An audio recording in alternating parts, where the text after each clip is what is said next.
मेरे दर्शकों नमस्कार। विश्व ज्योतिष में आपका स्वागत है। सबसे पहले तो मैं आपको बहुत धन्यवाद देना चाहूंगा कि आप मेरी वीडियो बड़ी उत्सुकता से देख रहे हैं और आशा करता हूं आगे भी देखते रहेंगे। आज के वीडियो में हम एक महत्वपूर्ण विषय पर विचार करने जा रहे हैं कि हर पुरुष जन्म लेता है, उसका उद्देश्य क्या है, वो क्या उद्देश्य लेकर के आता है और कैसे अपने पूर्ति करनी चाहिए। आज का विषय है धर्म त्रिकोण पीड़ित, मानसिक बल कमजोर और गुस्सा अधिक। मैंने विषय तो दे दिया धर्म त्रिकोण, लेकिन आपको यह भी पता होना चाहिए धर्म त्रिकोण क्या है। ये कुंडली के 12 भाव हैं। मैं हमेशा बताता हूं, और जहां जन्म ये लगन का भाव है, लगन लग्नेश का प्रतिनिधि है, वह स्वयं जातक लगन है। पंचम भाव साधारण तौर पर हम कहते हैं बुद्धि शिक्षा संतान का भाव है और नवम भाव भाग्य का भाव है, लेकिन हम हमेशा बताते हैं कि लगन का भाव कुंडली का संचालक है और पंचम और नवम ड्राइवर है। यहां पर जब त्रिकोण की बात आ जाती है तो पहला भाव और पांचवा भाव और नवम भाव ये धर्म त्रिकोण है। इनको धर्म त्रिकोण कहा जाता है। चाहे आपकी यहां पर राशि कोई भी हो, आपका पहला भाव, पंचम भाव और नवम भाव धर्म त्रिकोण है। धर्म की राशि है। एक ही त्रिकोण में एक ही जैसे ग्रहों का समावेश है। जैसे मैं आपको बता दूं, ये धर्म त्रिकोण है। यहां पर ये 30 डिग्री की एक राशि है। एक राशि 30 अंश की है। उस राशि के 9 भाग किए हैं। 9 भागों को एक को चरण कहते हैं और एक भाग का मान 3 डिग्री 20 अंश है। तो इस 30 अंश में केतु के 4 चरण है, शुक्र के 4 चरण है और सूर्य के 1 चरण, 9 चरण हो जाते हैं। जितने भी धर्म त्रिकोण हैं उसमें इसी माफिक केतु के 4, शुक्र के 4, सूर्य के 1, इसी तरह से केतु के 4, शुक्र के 4, सूर्य के 1, ये सभी त्रिकोणों में ऐसा ही है। जैसा धर्म में है एक जैसा है, वैसा अर्थ में भी है। अर्थ में 3 सूर्य के, चंद्रमा 4 के 4 चरण है और मंगल के 2 चरण है। यहां पर भी ले लीजिए, अर्थ में सूर्य के 3, चंद्रमा के 4, मंगल के 2 हैं। और इधर भी अर्थ में ले लिए सूर्य के 3, चंद्रमा के 4, मंगल के 2। तो कहने का मतलब इसमें सभी जो नक्षत्र के चरण लिए गए हैं वो उतने ही लिए गए हैं, बराबर हैं, एक जैसे ही हैं। इसी प्रकार आपको काम और मोक्ष में भी मिलेंगे, बराबर मिलेंगे। अब सवाल यह पैदा होता है कि धर्म त्रिकोण क्या है। दर्शकों, कोई भी जब प्राणी जब जन्म लेता है, हमारे शास्त्रों का एक कथन है कि मनुष्य के लिए 4 पुरुषास्त्र कहे गए हैं। मनुष्य का अर्थ है कि वह 4 प्रकार से काम करे और उस काम को किस तरह से करे, उन कामों को 4 भागों में बांटा गया है। पहला काम है धर्म, जहां पर बच्चा जन्म होता है। धर्म का मतलब है नीतिपूर्ण आचरण। उस बालक का नीतिपूर्ण आचरण हो और नैतिक और सामाजिक माननीय मूल्यों से युक्त हो। जीवन को अच्छी तरह से जीना है, सिर्फ मेरा ही नहीं सबका कल्याण हो। आध्यात्मिक मूल्यों पर चलना, स्वजन हिताय बहुजन सुखाय की भावना, अपने आप को ऊंचाई पर ले जाना ही धर्म है। वो पहला भाव है और पंचम भाव है और नवम भाव है। उसके बाद आता है अर्थ का भाव। अर्थ का क्या मतलब है?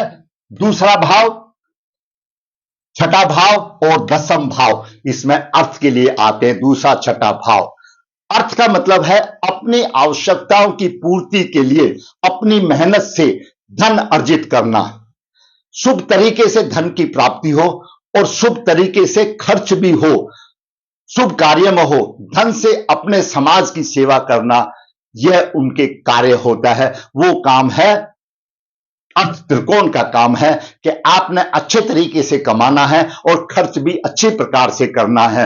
आपने ऐसा नहीं सोचना कि मैं ही हूं, लेकिन आज कलयुग है, अपने 10 रुपए के लिए अगले का 100 रुपए नुकसान कर देते हैं, तो हमारे शास्त्रों के विरुद्ध बताया गया है। अब बात करते हैं काम की। दर्शकों, काम त्रिकोण में तीसरा भाव, 7वां भाव और एकादश भाव आते हैं। काम का मतलब है कामनाएं और इच्छाएं, जिसके लिए मनुष्य ने जीवन लिया है और वह जीवन भर यत्न करता है उसकी पूर्ति करना। जैसे कि अच्छा परिवार हो, घर में खुशियां हो, रिश्ते अच्छे हो, मान सम्मान हो, पद आदि, इनकी पूर्ति से तृप्त होकर अपने आप को आगे ले जाना, वही उसका काम है। उसके लिए तीसरा भाव, सप्तम भाव और एकादश भाव है। अब बात आती है मोक्ष की। मोक्ष सबसे महत्वपूर्ण त्रिकोण है। मोक्ष सबसे महत्वपूर्ण त्रिकोण है। मनुष्य जीवन की इच्छा होती है मोक्ष प्राप्ति, अर्थात स्वयं को जानकर मैं कौन हूं, कहां से आया हूं, क्या मैंने करना है, इससे मुक्त होकर के बिना किसी स्वार्थ के, कोई किस्म की चिंता नहीं, ऐसा सोच करके अपने परमात्मा में लीन हो जाना, ऐसे कार्य करना, उसको मोक्ष कहते हैं।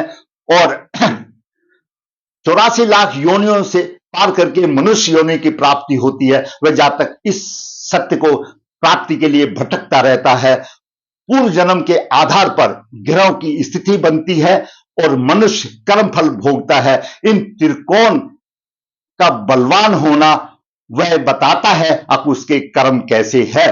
तो मोक्ष त्रिकोण में आता है चतुर्थ भाव, अष्टम भाव, द्वादश भाव। तो मैंने आपको एक मनुष्य के 4 प्रकार के काम जो हमारे शास्त्रों में वो बताया है। कोई भी पुरुष जब जन्म होता है तो अपने पूर्व जन्म के प्रभाव लेकर के जन्म होता है और उसी के हिसाब से जिस तरह से उसका ये त्रिकोण, इस तरह से उसका ये कोण बनता है, जैसे धर्म कोण बनता है या काम कौन बनता है या मोक्ष बनता है, उसी प्रकार उसका जीवन व्यतीत होता है।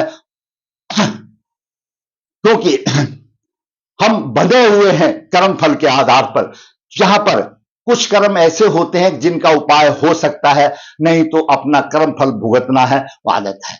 अब सवाल यह है कि ये हमारी कैसे मदद करते हैं, इसका क्या अभिप्राय है जो मैंने आज आपको बताने की कोशिश की। इन भावों का पीड़ित होना और इन भावों का शुभ होना, यह उस आदमी के, उस स्त्री के आचरण को बयान करता है। वह आदमी कैसा होगा, सीधी सी बात है। इतना लेक्चर देने का मतलब यह है कि जिसका धर्म कोण त्रिकोण पीड़ित है या और त्रिकोण पीड़ित है पूर्व जन्म से, तो उससे यह आएगा यह आदमी कैसा है, पूर्व जन्म में क्या किया, क्या करके आया, जो अभी भुगत रहा है। तो यही है। अब जो हम संबंधित कुंडली का जो विश्लेषण करने जा रहे हैं, उसका धर्म त्रिकोण पीड़ित है। धर्म त्रिकोण तीनों के तीनों पीड़ित है, मतलब लगन भाव भी पीड़ित है, पंचम भाव भी पीड़ित है और नवम भाव भी पीड़ित है। हमारा आपको समझाने का यही है कि पंचम भाव और नवम भाव पूर्व जन्म के कर्मों का है और पंचम और नवम भाव दोनों धर्म त्रिकोण से जुड़े हुए हैं। अगर धर्म त्रिकोण हमारा पीड़ित है तो आप समझते हो वह आदमी कैसा होगा या वह स्त्री कैसी होगी। उसी को लेकर के हम विचार करते हैं कुंडली पर। जातिका का जन्म 2 जुलाई 79 शुक्ल पर 7 उत्तर फाल्गुन नक्षत्र 4 सोमवार को हुआ।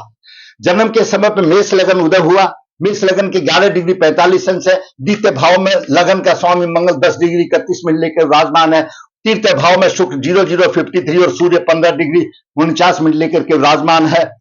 चतुर्थ भाव में बुध 11 डिग्री 37 मिनट शत्रु राशि में, गुरु उच्च राशि का है 17 डिग्री 22 मिनट है।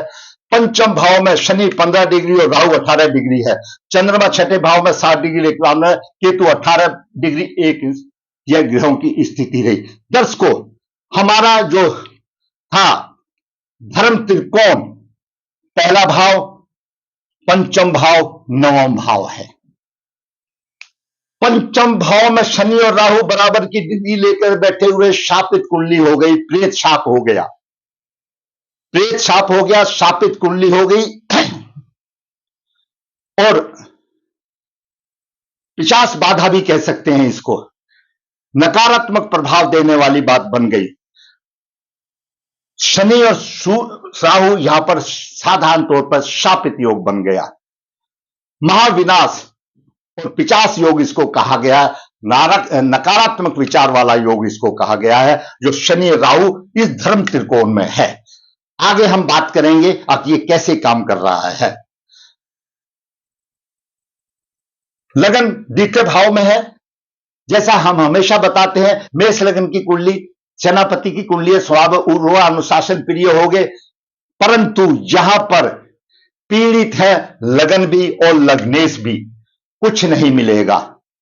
उसके बाद सूर्य पंचम भाव का स्वामी है, पराक्रमी है, 15 डिग्री 49 में, जहां पर सूर्य भी पीड़ित है, कुछ नहीं मिलेगा। उसके बाद फिर बताऊंगा कंक्लूजन में। चतुर्थ भाव में बुध शत्रु राशि में, छठे भाव का स्वामी है चंद्रमा, गुरु नीच राशि में, गुरु उच्च राशि में है, पाप कर्तृ योग में है। इधर सूर्य इधर शनि राहु बैठे हैं, कुछ नहीं मिलेगा। उसके बाद पंचम भाव में शनि राहु, वैसे ही मैंने बता दिया शापित योग है। चंद्रमा छठे भाव में पक्ष बली है और चतुर्थ भाव का स्वामी है, चंद्रमा भी पीड़ित है, कुछ नहीं मिलेगा। एकादश भाव में केतु 18 डिग्री लेकर के विराजमान है। अभी दर्शकों देखिए, लगन लग्नेश पीड़ित, लगन और लग्नेश पीड़ित है, मानसिक बल कमजोर होगा, चंद्रमा पीड़ित है, चतुर्थ भाव अशुभ योग में है। लगन लग्नेश पीड़ित, लगन पर राहु की पंचम दृष्टि और नवम दृष्टि, लगन पीड़ित है। लगन लग्नेश पीड़ित, क्रोधित होना स्वाभाविक है। लगन के ऊपर राहु की दृष्टि है, राहु शनि का भी प्रभाव लिए हुए है, क्योंकि राहु और शनि की बराबर की डिग्री है। यहां पर शनि का भी प्रभाव हो गया, राहु का भी प्रभाव हो गया, लगन पीड़ित है। राहु की नवम दृष्टि है। अब शनि की तीसरी दृष्टि यहां पर है, दांपत्य सुख में अच्छा फल दे रही है। सप्तम दृष्टि यहां पर केतु आ गया, राहु पीड़ित है, उतार चढ़ाव वाली बात हो गई। दसम दृष्टि से राहु से मंगल भी पीड़ित है, लग्नेश भी पीड़ित है, और यहां राहु से नहीं शनि से, और शनि यहां पर राहु के प्रभाव भी लिए हुए है, यानी मंगल पर शनि का भी प्रभाव आ गया, राहु का भी प्रभाव आ गया, क्योंकि दोनों की युति है, दोनों के प्रभाव है। यहां पर यही घाटा होता है, अगर राहु 3 जगह को देख रहा है, जहां पर होगा वो अपना भी प्रभाव देगा और शनि का भी देगा। शनि भी 3 जगह को देख रहा है, जहां पर देखेगा अपना भी होगा, साथ में उसका राहु का भी प्रभाव लिए होगा। तो एकादश भाव शुभ नहीं रहा, लगन का भाव शुभ नहीं रहा और लगने शुभ नहीं रहा, मंगल पीड़ित है। लगन पर जब पाप ग्रह प्रभाव होगा तो गुस्सा होगा, नाक के ऊपर गुस्सा होगा, उसमें कोई दो राय नहीं, लगन और लगनेश पीड़ित है। उसके बाद बात करते हैं चंद्रमा। चंद्रमा पर केतु की दृष्टि है, नहीं, चंद्रमा पर चंद्रमा छठे भाव में है। चंद्रमा छठे भाव में पक्ष बली तो ठीक है, लेकिन यहां पर चंद्रमा जो है छठे भाव में चला गया।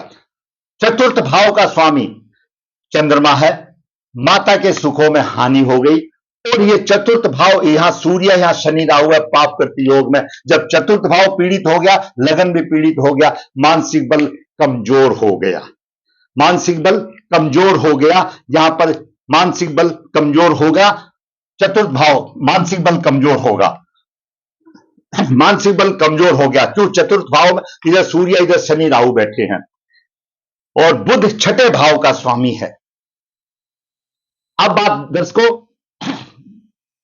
मानसिक बल कमजोर हो गया, लगन लगनेश पीड़ित हो गया, और केतु की दृष्टि आ गई। वो केतु की नवम दृष्टि चंद्रमा पर नहीं, सप्तम भाव पर है, वो जीवन साथी में मनमुटाव रहेगा, वो एक अलग भाव है।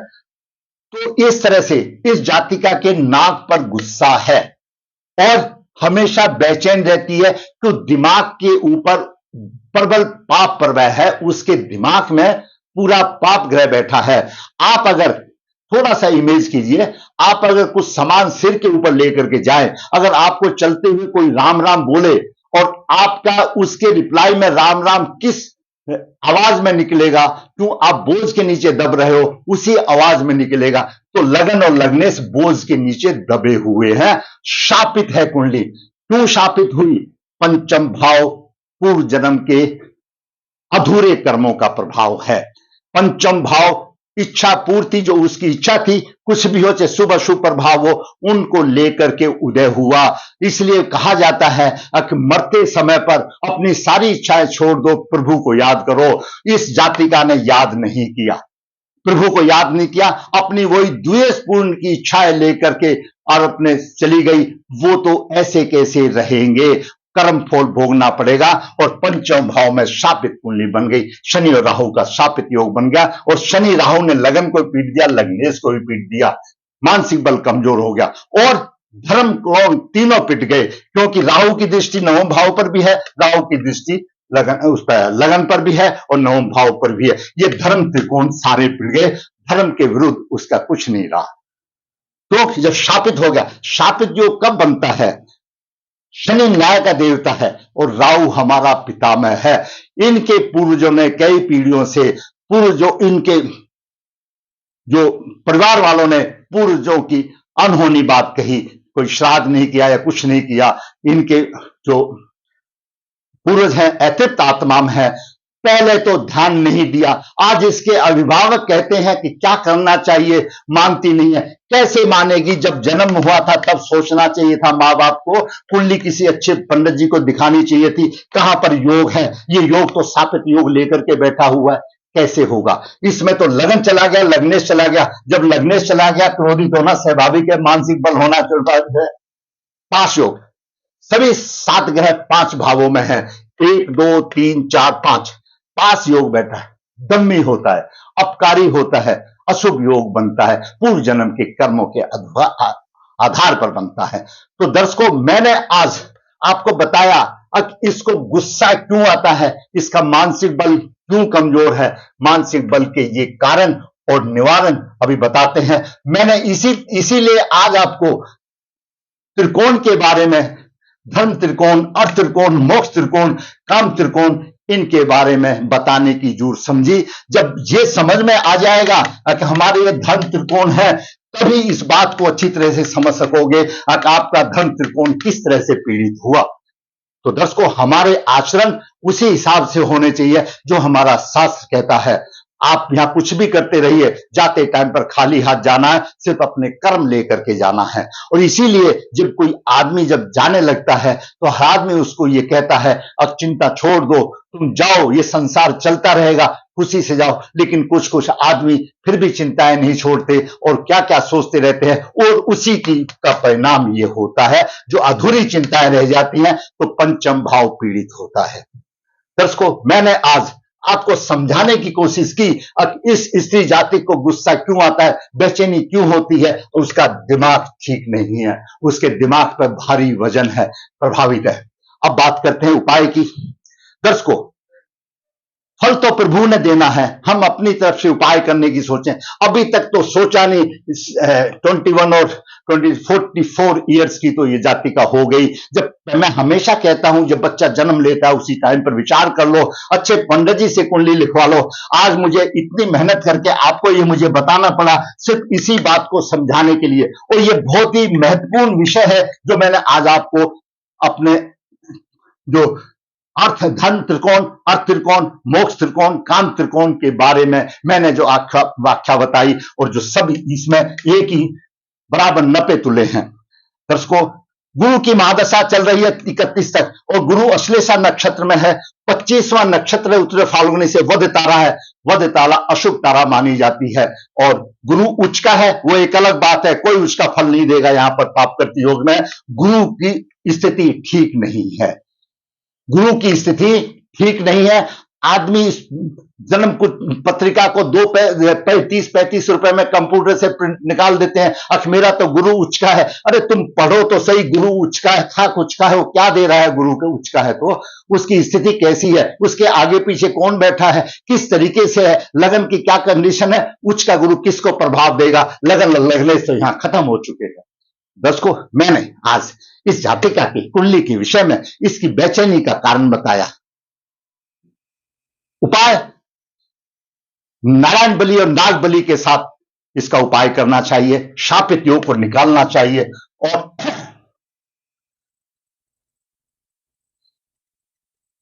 काल शब्द दोष है, काल शब्द दोष का निवारण करना चाहिए। फिर प्रभु जाने सूर्य पीड़ित है केतु से, ये सूर्य भी पंचम दृष्टि से पीड़ित है, आत्मा पीड़ित है, केतु की भी पंचम दृष्टि है, सूर्य केतु का भी उपाय करना चाहिए। ये विधिवत नारायण बलि नाग बलि श्राद्ध करके दोष निकाल करके जो हम कर सकते हैं वो करें, बाकी प्रभु के ऊपर छोड़ दें, कोई उपाय नहीं है। दर्शकों, ऋषि ज्योतिष नर्मदा जी के तट के नजदीक है। मैं हमेशा कहता हूं यहां पर काल सर्प दोष पितृदोष की पूजा की जाती है। जो इच्छुक है संपर्क कर सकता है। ऋषि ज्योतिष हाथ से पत्रिका लिखता है, निचोड़ देता है। ऋषि ज्योतिष कन्या भाव के लिए गुण मिलान बिना किसी शुल्क के अभिभाव की राह आसान करने के लिए वर्कशॉप करके भेजता है। जरूरत है आपको संपर्क करने के लिए। ऋषि ज्योतिष आपके प्रश्नों का जवाब वीडियो बना करके देता है। इस जातक ने भी वीडियो के कमेंट्स में लिखा, वीडियो बना करके देता है ताकि आप सबका भी मार्गदर्शन हो। अगर आपको मेरा वीडियो अच्छा लगा, आपकी समझ में आया, नहीं समझ में आया तो लिखिए पंडित जी समझ में नहीं आया, और मेरे से फोन कर करके समझ लीजिए, मैं समझा दूंगा। और बहुत समझने की चीज है, बहुत ज्ञान की चीज है, आपको हमेशा ये नहीं मिलेगी। अगर मिली भी होगी तो कोई बड़ी बात नहीं, समझने की कोई देर नहीं होती, पढ़ने के लिए कोई बात नहीं, दोबारा में रिवीजन भी हो जाता है। तो मेरे चैनल को आप सब्सक्राइब करें ताकि मेरा भी मनोबल ऊंचा हो और मैं इसी प्रकार आपकी वास्तविक कुंडलियों का विश्लेषण करके आपका मार्गदर्शन करता रहूं।